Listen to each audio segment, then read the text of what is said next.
ہے رشتوں میں، وفا نہیں. ہمیں تو بھائی کام پیارا ہے، چم نہیں. بالکل. بچے شکایت کرتے ہیں، کہتے ہیں ابا کماؤ پتر سے پیار کرنے لگا ہے. بچے شکوا کرتے ہیں، کہتے ہیں جو آدمی جیب میں زیادہ پیسے ڈالتا ہے ابا جی کا پیارا ہے.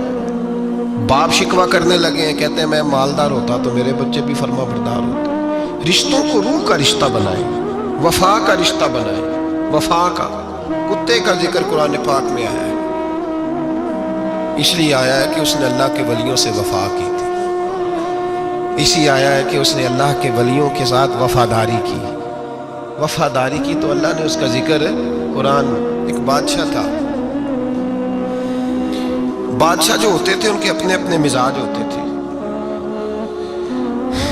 اس بادشاہ نے 4 5 6 کتے رکھے ہوئے تھے، اور کتے بڑے بڑے کتے تھے، اور بڑے وہ خون خار کتے تھے، چیر پھاڑ کھا جاتے تھے، شیر جتنے ان کے قد تھے. بادشاہ تھوڑا سا کسی آدمی سے ناراض ہوتا نا تو ایک بہت بڑے پنجرے کے اندر ایک بہت بڑا سلاخوں کا گھر اس نے بنایا ہوا تھا. اس میں کتے ہوتے تھے، اور کتے کو جب باندھ کے رکھا جاتا ہے تو زیادہ زہریلا ہو جاتا ہے. وہ زیادہ اس کے اندر کرواہٹ آتی ہے، زیادہ کاٹتا ہے. اس نے قید کیے ہوئے تھے. کتے تو بڑے زہریلے تھے. جس آدمی سے بادشاہ تھوڑا سا ناراض ہوتا نا تو وہ کتے کے آگے اس آدمی کو ڈالتا، کتے اس کو چیر پھاڑ کے کھا جاتے. یہ سزا تھی، لوگوں کو پتا تھا. بادشاہ کے وزیر نے بڑی خدمت کی بادشاہ کی. 35 سال تک نوکری کی. لیکن ہر سورج نے غروب تو ہونا ہی ہوتا ہے نا، ہر چاند نے ڈھلنا بھی ہوتا ہے. اب بوڑھا ہونے لگا، وہ جو مضبوط حافظہ تھا وہ کمزور ہونے لگا، ہلکی ہلکی غلطی. بادشاہ مزاج کا بادشاہ تھا، پر نہیں سمجھ میں آیا. تو میں نے کہا کہ لوگ کہتے ہیں ہمیں کام پیارا ہے، چم نہیں. تو رشتہ وفا کا تھا ہی نہیں. وزیر سمجھنے لگا کہ اب نہ میں بھی غلطیاں کرنے لگا ہوں تو ایسا نہ ہو کسی دن میں بھی ان کتوں کا شکار ہو جاؤں. اس نے بادشاہ سے کہا کہ بادشاہ مجھے آہستہ آہستہ معذرت کرنے لگا، قدم ہٹانے لگا کہ مجھے چھٹی دے دی جائے، اب میں بوڑھا ہو گیا ہوں. لیکن اس نے کہا نہیں نہیں، جب تک میری طبیعت نہیں مانتی تم نہیں جا سکتے. مطلق العنان لوگ تھے. وزیر خاموش ہو گیا، پریشان رہنے لگا. غلطی ہو گئی ہے تو پھینک دے گا. ایک تجویز اس کے ذہن میں آئی. وہ جو پنجرے، کتوں کے پنجرے پر محافظ بیٹھا تھا نا، جو ان کو کھانا ڈالتا تھا، روٹی ڈالتا تھا، گوشت دیتا تھا، اس کو ایک دن کہنے لگا یار تیری ڈیوٹی ہے سارا دن کتوں کو کھانا دینے کی، گوشت دینے کی، تو 2 4 دن ڈیوٹی مجھے نہیں دیتا؟ تو لے لے، میں تو پہلے ہی پریشان ہوں، سارا دن ان کی دیکھ بھال کرتا ہوں. اس نے کچھ تھوڑا سا گوشت لیا، پنجرے کے باہر کھڑے ہو کے کتوں کو ڈالا. اگلے دن تھوڑی روٹیاں لے آیا، کتوں کو ڈالی. 2 4 دن، ہفتہ، مہینہ، سال بھر، جتنا اس کو موقع ملا وہ دن بھر خدمت کرتا. بس وقت ایک دن آ گیا، بادشاہ کو کوئی بات اچھی نہ لگی. اس نے کہا اس بڈھے کو اٹھاؤ اور ڈالو کتوں کے پنجرے میں. ساری زندگی یہاں رہا، اسے ابھی تک نہیں پتا چلا میرے مزاج کا. جب اٹھا کے پنجرے میں ڈالا نا تو بجائے اس کے کہ کتے اسے کاٹ کھاتے، وہ اس کے پیر چومنے لگے. وہ پیر چومنے لگے، ہاتھ چومنے لگے، چاٹنے لگے. تو بادشاہ سامنے کھڑا تھا نظارہ دیکھنے کو کہ چیر پھاڑ کرتے تو خوش ہوا کرتا تھا. خونخوار درندے جیسی اس کی طبیعت ہو گئی. جب دیکھا وہ پیار کر رہے ہیں تو بادشاہ وزیر سے کہنے لگا یہ کیا ہے؟ تو وزیر رو پڑا، کہنے لگا تو سیاستدان تھا تو میں بھی سیاستدان تھا، ساری زندگی سیاست کی، لیکن دنیا داروں کے ساتھ رہا تو انجام یہ ہوا کہ مجھے اس پنجرے میں ڈال دیا گیا. دیکھ تو بہت بڑا سیانہ تھا اور میں بھی سمجھدار تھا، وزیر رہا، لیکن ہمارا روح کا رشتہ نہ بن سکا. ارے ہم سے تو یہ کتے ہی اچھے نکلے. تیری 40 35 سال خدمت کی تو نے کتوں کے آگے ڈال دیا. انہیں تو چند مہینے روٹی ڈالی ہے، میرے وفادار ہو گئے. چند مہینے روٹی، جنہ تنا وچ عشق نہ رچیا کتے نہ تھی چنگے. جنہ تنا وچ عشق نہ رچیا کتے نہ تھی چنگے. مالک دے کر راکھی کر دے ساور بھوکے ننگے.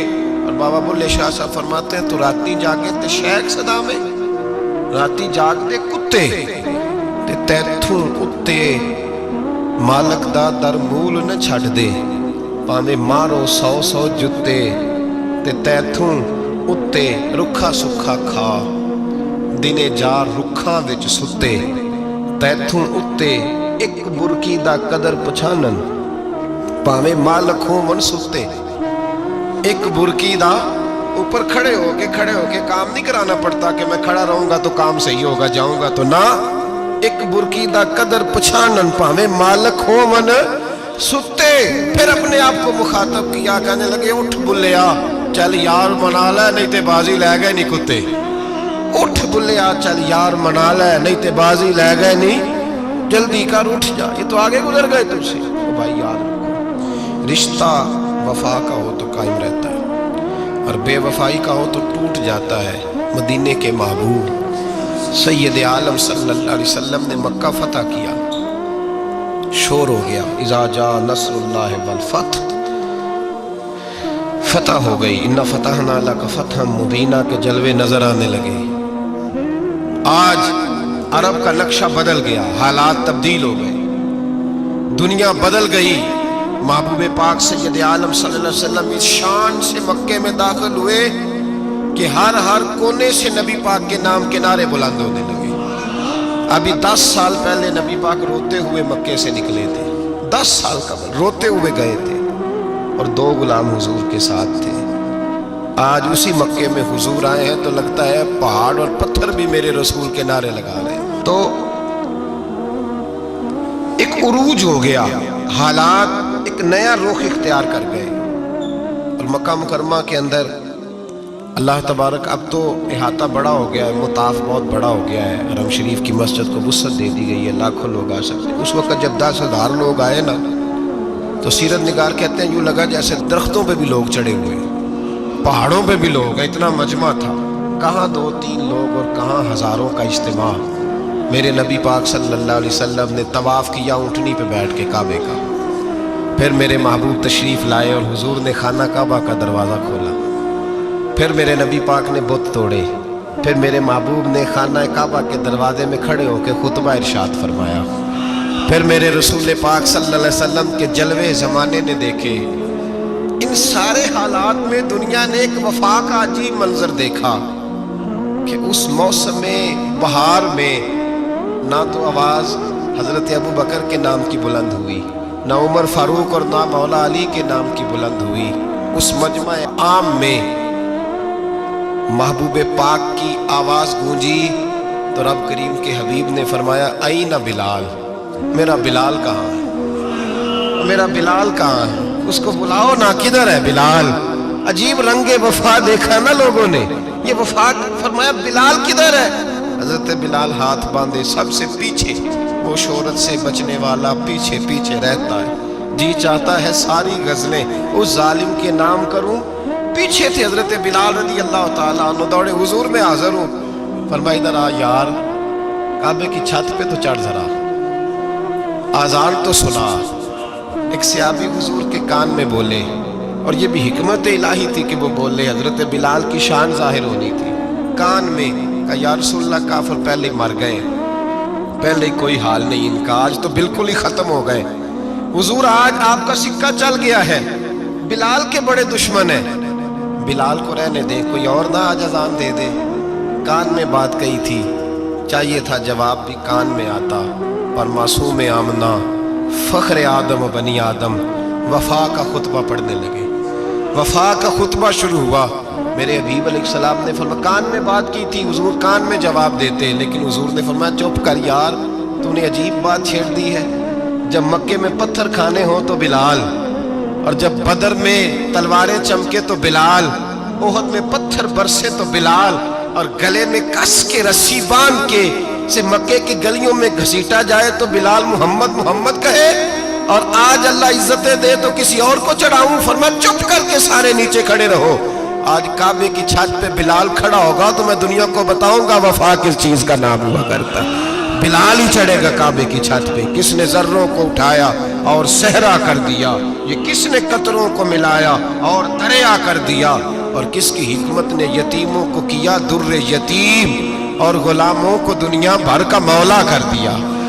भाई याद रखो, रिश्ता जो वफा का होता है ना, उसका बड़ा रंग होता है, उसका बड़ा अंदाज होता है, उसके बड़े तरीके होते हैं। अगर हजरत हलीमा गुर्बतों के आलम में मेरे मुस्तफ़ा को लेके गई थी ना, तो मासूम आमना ने भी तो सबक बड़ा निराला दिया ना उम्मत को। हजरत हलीमा जब लेके गई थी तो तब तो 3 लोग थे ना, कोई देखने वाला नहीं था, 3-4 लोगों में लेके गई थी। हलीमा कहती है जब मैंने रंग देखा तो मैंने निराला देखा है।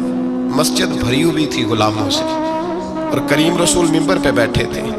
सादी सी बीबी जिसके लिए कभी कोई उठ के खड़ा नहीं हुआ था, कोई भी, लिबास भी पुराना और मैला था। कहती है जब मैंने मस्जिद में कदम रखा तो वो वाले नारे लगे जो फरिश्तों ने भी दरवाजे खोल खोल के देखे कि किसी के नारे लग रहे हैं। और जनाब हलीमा कहती है किसी ने ऐसा कभी इस्तकबाल ना देखा होगा। हुजूर उठे, गोया अल्लाह की सारी रहमतें उठ के खड़ी हो गई। और फिर मुस्तफ़ा करीम ने बिछाई जब चादर, और हज़रत हलीमा सादिया रदी अल्लाह ताला अन्हा बैठी और हुजूर अत्ताहियात की हालत में सामने बैठे, तो लोगों को पता चला जो वफा का रिश्ता होता है उसका रंग ज़रा निराला हुआ करता है, उसका अंदाज ज़रा अनोखा हुआ करता है। भाई रिश्ता वफा का, रिश्ता खुलूस का, लालच का रिश्ता। अगर आपने कंपनी वाले की इसलिए दावत की है ना कि वो आपको माल सही देगा, तो भाई वो भी इसलिए आया है कि आप उसका माल ज़्यादा बेचेंगे। अगर आप किसी रिश्तेदार के साथ इसलिए ताल्लुक़ रखते हैं ना कि उसके पास पैसे ज़्यादा हैं, तो वो भी इसलिए आपके साथ ताल्लुक़ ज़्यादा रखेगा कि कभी कभी चलो गाड़ी चला लेगा, कभी कभी मेरे किसी काम आ जाएगा।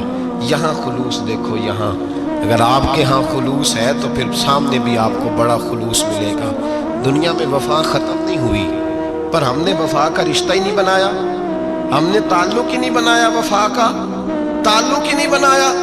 मेरे शेख से किसी ने पूछा तो हुजूर आप हाथों में हाथ लेके बैत करते हैं? तो आप फरमाने लगे वो तो अदा है ना, वो सुन्नत है, लिए तो हाथों में हाथ ही होते हैं, लेकिन फरमाया जब किसी को सामने बिठाते हैं तो असल बात ये होती है कि हम दिलों में दिल लेके बैत कर रहे हैं, हम दिलों को दिलों से बांध रहे हैं। और ये वो रिश्ता है जो कब्र की दीवार के अंदर जाके भी दोबारा खुलता नहीं, ये कायम ही रहता है। रिश्ते वफा के पैदा करें, खुलूस के पैदा करें, लिल्लाहियत के पैदा करें। मेरे नबी पाक सैयद आलम सल्लल्लाहु ताला अलैहि वसल्लम ने इस वफा को आगे फैलाया है। ज़िंदगी में कभी भी किसी शख्स के साथ भी ताल्लुक़ लालच का ना बनाएं, वरना आप टूट के बिखर जाएंगे। सामने वाले का कुछ नहीं बिगड़ेगा, आप टूट के बिखरेंगे। और रिजल्ट की उम्मीद कभी ना रखें। वफा होती 2 तरफा है पर करनी 1 तरफा चाहिए, याद रख लें। वफा होती 2 तरफा है, करनी 1 तरफा चाहिए। जो कहता है ना सामने वाला करेगा तो मैं करूँगा, वो भी कच्चा है, वो कमज़ोर है, वो अभी पक्का नहीं हुआ। वफा करनी 1 तरफा चाहिए, तू कर, सामने वाला नहीं करता तो ना करे, तो अपनी तरफ देखना, सामने वाले को छोड़, वो नहीं करता तो ना करे, उसका अपना। हज़रत इमाम अहमद बिन हम्बल